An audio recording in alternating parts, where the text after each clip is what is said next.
আসসালামু আলাইকুম, শুভেচ্ছা, স্বাগতম। প্রিয় দর্শক, এই সংবাদ মার্কিন ভিসা নিয়ে মার্কিন পররাষ্ট্রমন্ত্রী মন্তব্য করছেন, ওই ব্যাপারে সংবাদ।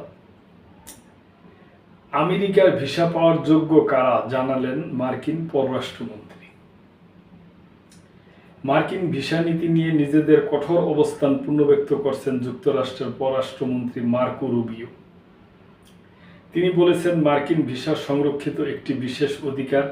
এটি সব আবেদনকারীর জন্য নয়, বরং শুধু তাদের জন্য যারা মার্কিন আইন এবং মূল্যবোধকে সম্মান করে।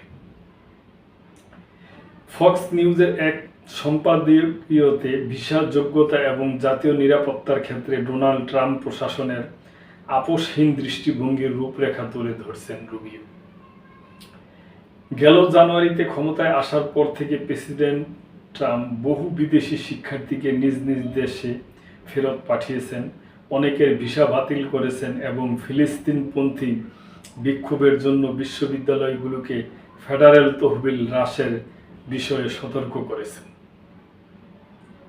রুবিও লিখেছেন, যুক্তরাষ্ট্র ভ্রমণ কোনো অধিকার নয়, এটি তাদের জন্য একটি বিশেষ সুযোগ যারা আমাদের আইন এবং মূল্যবোধকে সম্মান করে। এবং পররাষ্ট্রমন্ত্রী হিসাবে আমি এটি কখনোই ভুলব না।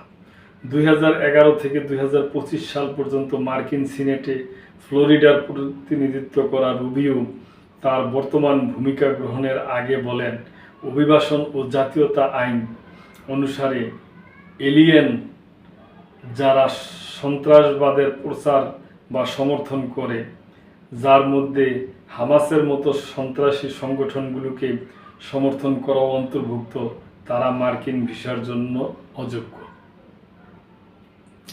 মার্কিন প্রশাসনের শূন্য সহনশীলতার নীতি সম্পর্কে রুবিও বলেন, যখন তথ্য মিলবে যে কোনো ভিসাধারী আমাদের নিরাপত্তার সাথে আপোষ করতে পারে, মার্কিন আইন লঙ্ঘন করেছে অথবা কোনো কারণে ভিসা বাতিল করা প্রয়োজন, আমি দায়িত্বে থাকা অবস্থায় কখনোই সিদ্ধান্তমূলকভাবে পদক্ষেপ নিতে দ্বিধা করব না।